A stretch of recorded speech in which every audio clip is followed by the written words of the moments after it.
even though today looks clear and sunny, it's a brisk 60 degrees this morning, as we're in the dead of winter here in California. But just like in the summertime, the beach is my favorite place to take a stroll and visit some friends, the type that like to hang out in the water.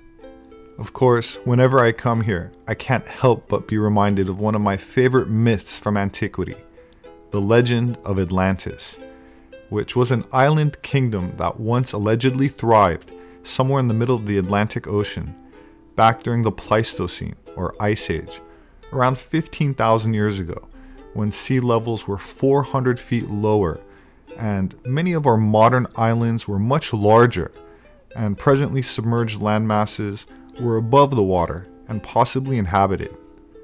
The Atlantic is not the only ocean we have on our planet, so let's not forget that the Indian Ocean and this beautiful, tranquil Pacific Ocean are also littered with hundreds of small islands, which many millennia ago may have all been connected when the sea level was much lower.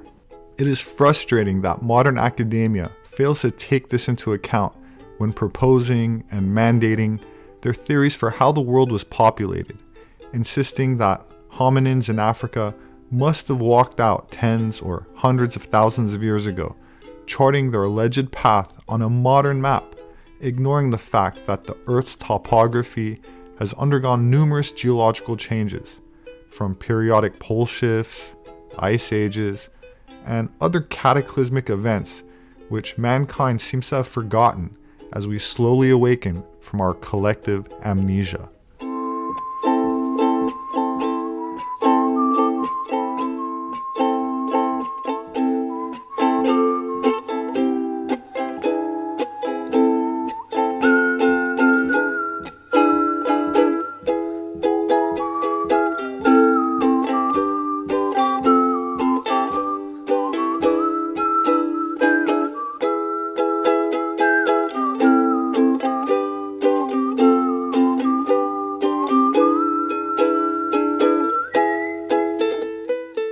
That baby seal was very cute, but here's my friend that I came to see.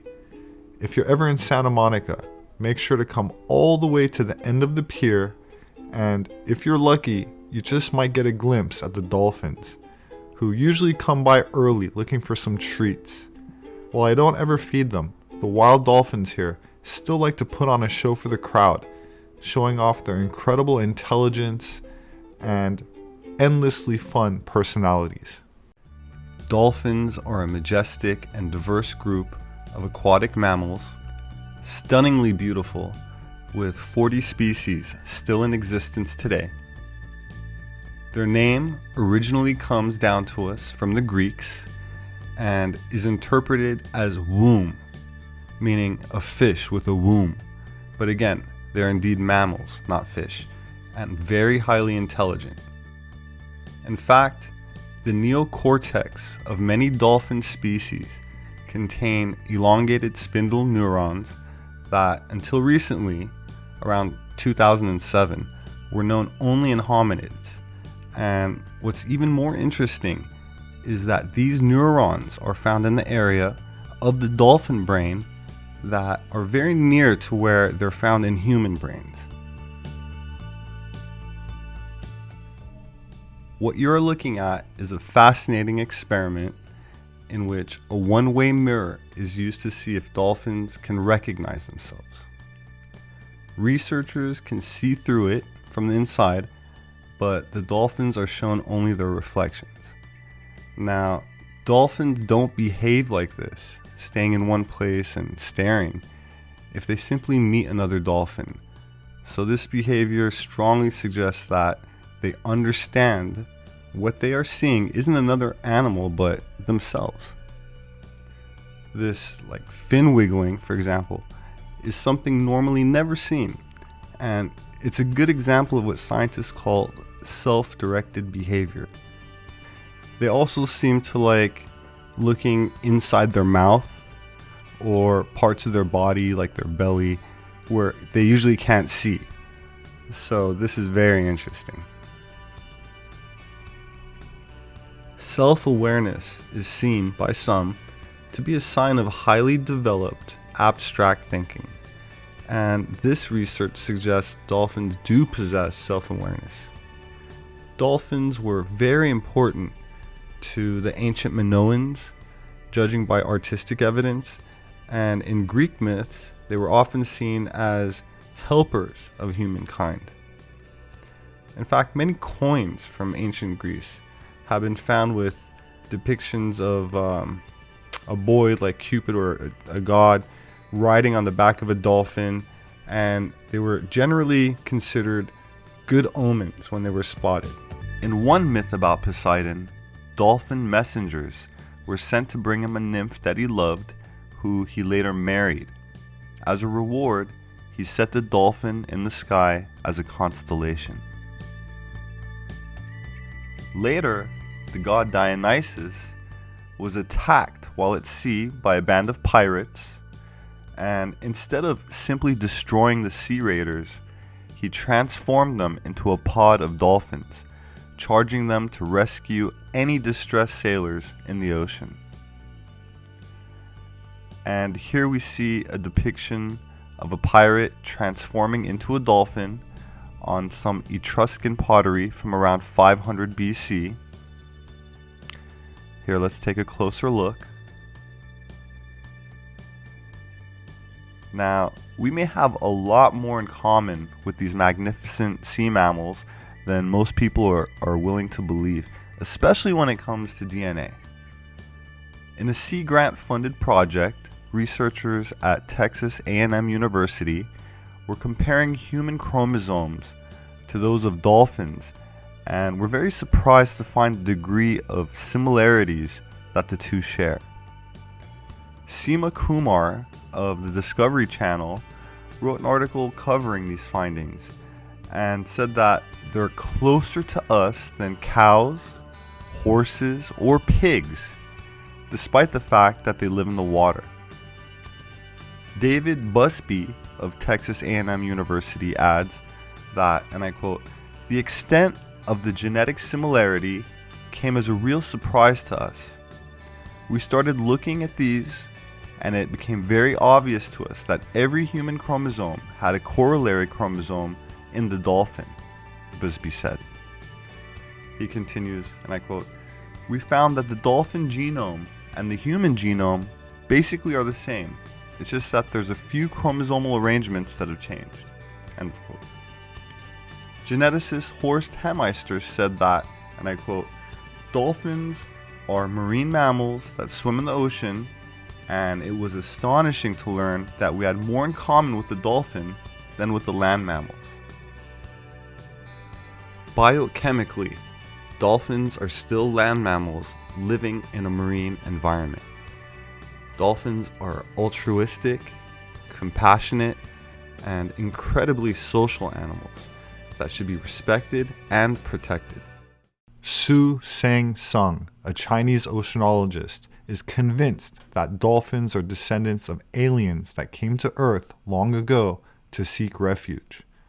Another theory insists that dolphins were the first intelligent creatures on the planet, and that they lived side by side with and passed on their knowledge to the inhabitants of Atlantis.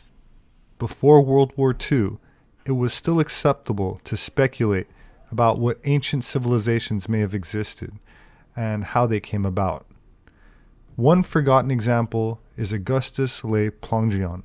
He was a photographer, archaeologist, and author who studied the pre-Columbian ruins of America, particularly those of the Maya civilization on the northern Yucatan Peninsula. He was also a Freemason, and while he was shunned by mainstream academia, the founder of the Theosophical Society, Madame Helena Blavatsky, drew upon his research for her own theories. His work also influenced Manly P. Hall, the famous occultist, who was a proponent of Le Plongion's archaeology and even purchased his collection of photos taken on site in the Yucatan. Even U.S. Congressman Ignatius Donnelly, author of Atlantis, the Antediluvian World, also championed the work of Augustus Le Plongeon and cited his research. Le Plongeon believed that the Maya sites in the Yucatan were the remnants of one of the world's oldest cultures, with civilization then traveling east, first to Atlantis and later to ancient Egypt. He also discovered that the symbols of Freemasonry could be traced to the ancient Maya, and that this ancient knowledge had come to ancient Egypt from the ancient Maya by way of Atlantis. He found mathematical similarities in the architecture at ancient sites, such as the Magician's Pyramid at Uxmal, that he believed had proportions that related to mystic numbers that he stated were used by ancient Masonic master builders. He also noted that some of the proportions were found in tombs in Chaldea, which was absorbed into Babylon, and Etruria, the Etruscans, which were absorbed into Rome, and in ancient Greek structures, and as part of the Great Pyramid in Egypt, and were due, he said, to a Maya influence. The main problem mainstream academia had with his theories was that the chronology of Maya and Egypt established by archaeologists did not fit, as the Maya were demonstrated to have flourished too recently to have been responsible for a cultural diffusion of civilization. Zoltar, the wise gypsy, has prepared a little poem just for you. Life is mostly froth and bubble. Two things stand alone: kindness in another's trouble, courage in your own. And come back to visit Zoltar for more wisdom. That said, few archaeologists were willing to entertain the idea of a pre-Mayan civilization, which may have originated in what is now a submerged landmass, as sea levels were 300 to 400 feet lower during the Antediluvian times, or the late Pleistocene. If one were to imagine what the oceans would look like, with hundreds of feet of water removed, trapped as ice and glaciers elsewhere, such as covering Europe during the Ice Age, then islands such as the Azores in the Atlantic and Hawaii in the Pacific would be mountaintops of much larger areas of dry land above the ancient sea level. This controversial translation of an ancient Mayan manuscript is part of the famous collection of Le Plongeon, the Mexican codex known as the Toronto manuscript, which can be seen in the British Museum. Quote, "In the year of 6 Khan, on the 11 Mulak, in the month Zak, there occurred terrific earthquakes, which continued without interruption until the 13th Chuan. The country of the hills of mud, the land of Mu, was sacrificed. Being twice upheaved, it disappeared during the night, being continually shaken by the fires of the under earth. Being confined, these caused the land to sink and rise several times in various places. At last, the surface gave way, and then 10 countries were torn asunder and scattered. They sank with their 64 million of inhabitants 8,000 years before the writing of this book." While his translations and interpretations have been challenged, Le Plongion's comparison of the mythology and spiritual belief systems of ancient Mesoamerican civilizations and those of others, from the ancient Egyptians to the early Christians, illustrates just how similar many sacred mysteries are, and just how closely bonded people and communities are, no matter how distant they are in time. Regardless, most anthropologists accepted that the Maya civilization postdated ancient Egypt, and Le Plongeon stood by his theories, and for this reason, few people today have ever heard of his name. Unfortunately, it is not practical to conduct archaeology on the ocean's floor, and so very few in the mainstream consider the possibility of mythology remembered as Atlantis or Mu. Another factor that keeps such ideas suppressed in modern times is one of political correctness. James Churchward was another proponent of ancient submerged continents, such as Mu, which he placed in the Pacific, and in his book, The Lost Continent of Mu, he wrote that, quote, "The dominant race in the land of Mu was a white race, exceedingly handsome people, with clear white or olive skin. Besides this white race, there were other races. They, however, did not dominate." According to Churchward, the white race of Mu colonized all the earth, founded all civilizations and created all ancient monuments. To support this, he quoted the Ramayana and followed Le Plongeon in asserting that the Maya who appeared in that epic are the Mexican Maya, and therefore that there's an ancient Aryan origin for both. In modern anthropology, diffusionist concepts are not permitted, unless a theory is egalitarian, meaning everything and everyone is perfectly equal and spontaneously started out at the same time in an equal way. It is not accepted, with the exception being that the hypothesis be in favor of an Afrocentric origin. Then it is not only accepted, but celebrated and financially rewarded with international grants and awards, regardless of genetic or archaeological evidence to the contrary. Now seems like a good time to take a break for a quick bite and food review at Thai Dishes on Wilshire Boulevard in Santa Monica. I always like to start with a combination seafood soup, which is probably my favorite item on the menu. They have several seafood soups, so you might want to order it in Thai, in which case you ask for putak soup. That's putak, and yes, my pronunciation is perfect. It has fish, shrimp, ginger, lemongrass, and is already pretty spicy, even if you request it mild, so be careful. It serves 2 people or 1 hungry anthropologist, and I give this soup 5 stars. The soup is filling, but if you're still hungry, might I suggest the pad ki mao, which is also called flat noodles. The portions are fairly generous, and it tastes very fresh. The shrimp are large, and this one is also pretty spicy, so I give it another 5 stars. With that said, let's get back to the episode. The word Pacific is defined as having a soothing appearance or effect, and while the ocean side can be a place to relax and calm the mind, to an anthropologist, it can also be a reminder of an ancient past that has not always been tranquil, serene, and unperturbed. While there's been a great degree of Christian influence on Mesoamerican mythology over the past 5 centuries, still there are a large number of myths of the New World that have been passed down either in written or oral form that have a striking similarity to ancient cultures across the ocean, well before the arrival of European colonialists. While pre-Columbian flood myths are told in various unique and original ways, depending on the tribe and region, the general idea of a periodic global cataclysmic event, which includes a pattern of cyclical disaster and survival, particularly from a deluge, is consistent wherever one looks. Hernán Cortés was a Spanish conquistador that history remembers as the man who led an expedition that caused the fall of the Aztec Empire in the 16th century, the civilization whose capital city was located at the site of modern-day Mexico City.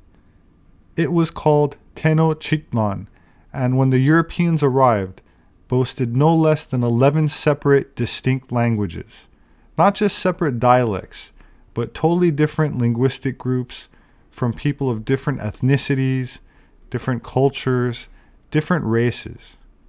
To help dispel any false modern notions that it was an egalitarian society, the family and the tribe of Montezuma, who were considered the nobility, were the only ones that were allowed to wear cotton clothing. The common people and slaves would only wear a simple loincloth, with the penalty of breaking this code being death.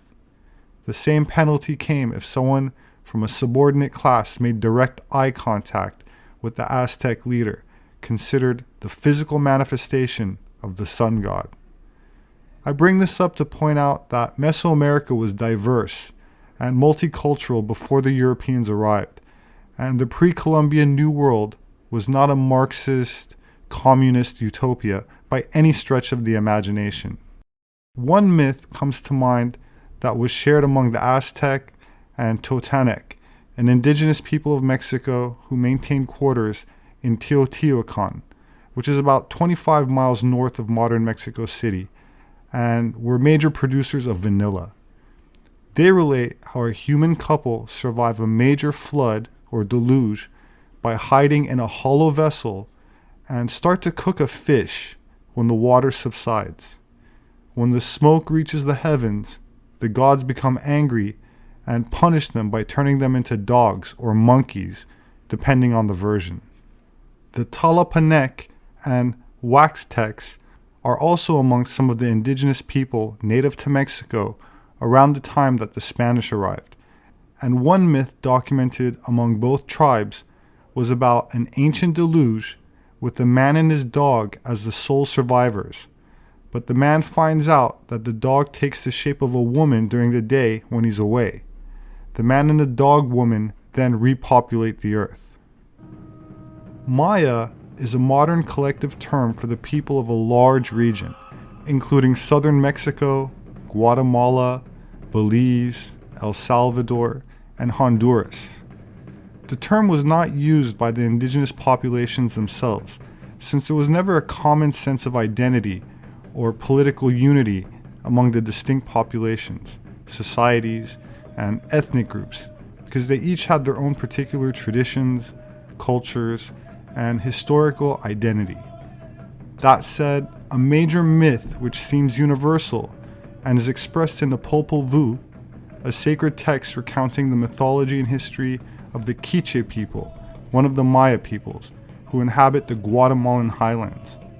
In it, the creator gods attempted to create creatures who would worship them 3 times before finally succeeding in creating a race of humans that would pay proper homage to their creators. The 3 previous creations were destroyed.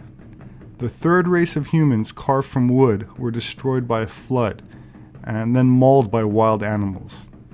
This flood differs from others in that it was not meant as a punishment, but rather a remedy for an earlier faulty creation of mankind.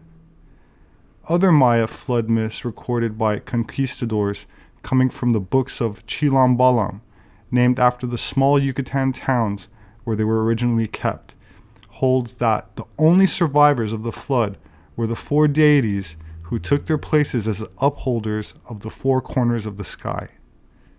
The Chilambalam also contains poetry, and I'd like to recite a short poem for you now. Eat, eat, so you'll have bread. Drink, drink, so you'll have water. That day, dust will cover the earth. That day, a plague will take over the surface of the earth. That day, a cloud will rise up. That day, a strong, powerful man will take power of the earth. That day, houses will fall in ruins. That day, tender foliage will be destroyed. That day, there will be 3 signs in the tree. That day, 3 generations will hang from it.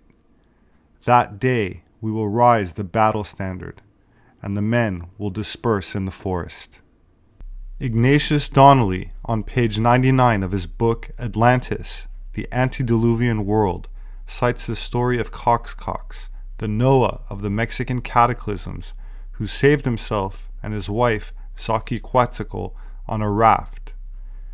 Quote, "The most important among the American traditions are the Mexican, for they appear to have been definitively fixed by symbolic and mnemonic paintings before any contact with Europeans. According to these documents, the Noah of the Mexican cataclysm was Coxcox, called by certain people Teocipactli, or Tespi. He had saved himself, together with his wife Xochiquetzal, in a bark, or, according to other traditions, on a raft made of cypress wood. Paintino's Retrocino, the vessel of Coxcox, have been discovered among the Aztecs, Mixtecs, Zapotecs, Tlaxcaltecs, and Mexicaneses. The tradition of the latter is still more strikingly in conformity with the story as we have it in Genesis and in the Chaldean sources. It tells how Tespi embarked on a spacious vessel with his wife, his children, and several animals and grain, whose preservation was essential to the subsistence of the human race. When the great god Tezcatlipoca decreed that the water should retire, Tespi sent a vulture from the bark. The bird, feeding on the carcasses with which the earth was laden, did not return. Tespy sent out other birds, of which the hummingbird only came back with a leafy branch in its beak. Then Tespy, seeing that the country began to vegetate, left his bark on the mountain of Colhucan. According to Donnelly, quote, the document, however, that gives the most valuable information as to the cosmogony of the Mexicans is known as the Codex Vaticanus, from the library where it is preserved. It consists of 4 symbolic pictures representing the 4 ages of the world preceding the actual one. They were copied at Cholula from the manuscript anterior to the conquest and accompanied by the explanatory commentary of Pedro de los Rios, a Dominican monk who in 1566, less than 50 years after the arrival of Cortes, devoted himself to the research of indigenous traditions as being necessary to his missionary work. There were, according to this document, 4 ages of the world. The first was an age of giants who were destroyed by famine. The second age ended in conflagration. The third age was an age of monkeys. Then comes the fourth age, Atonatiu, the son of water. It ends by a great inundation, a veritable deluge. All mankind are changed into fish, with the exception of one man and his wife, who saved themselves in a bark made from the trunk of a cypress tree. The picture represents Matlakekyu, goddess of the waters, and consort of Tlaloc, god of rain, as darting down towards the earth. Coxcox and Coxiquetzal, the 2 human beings preserved, are seen as seated on a tree trunk and floating in the midst of the waters. This flood is represented as the last cataclysm that devastates the earth. In Mesoamerican mythology, a variety of reasons are given for the occurrence of a flood. Either the world was simply very old and needed to be renewed, or the humans had neglected their duty to adore the gods, or they were punished for a transgression, such as cannibalism. In Mesoamerican myth, the flood was but one of several destructions of the creation, usually the first of 3 or 4 cataclysmic events. In a number of the myths, particularly among the Aztec, there were no survivors of the flood and creation had to start from scratch, while other accounts relate that the current humans are descended from a small number of survivors. In some accounts, the survivors transgress against the gods by lighting a fire and consequently are turned into animals. The Tlaxcalan of central Mexico have a legend that tells of men in some parts of the world who had survived the deluge, turning into monkeys, then slowly recovering speech and reason. It's interesting to note that I've never come across a myth that tells of humanity evolving from primates or monkeys, but it is usually the other way around, where some of the survivors either take to the trees and become simian, or are turned into monkeys by gods, or mate and interbreed with an animal, such as a monkey, to repopulate the earth. My name is Robert Sepehr. I'm an anthropologist. You can find my published books on Amazon.com. Thank you to those who support me on Patreon. I also appreciate anyone that shares these videos, so thank you. I look forward to reading your thoughts in the comment section as always. Please have a wonderful weekend, and I hope to see you again soon.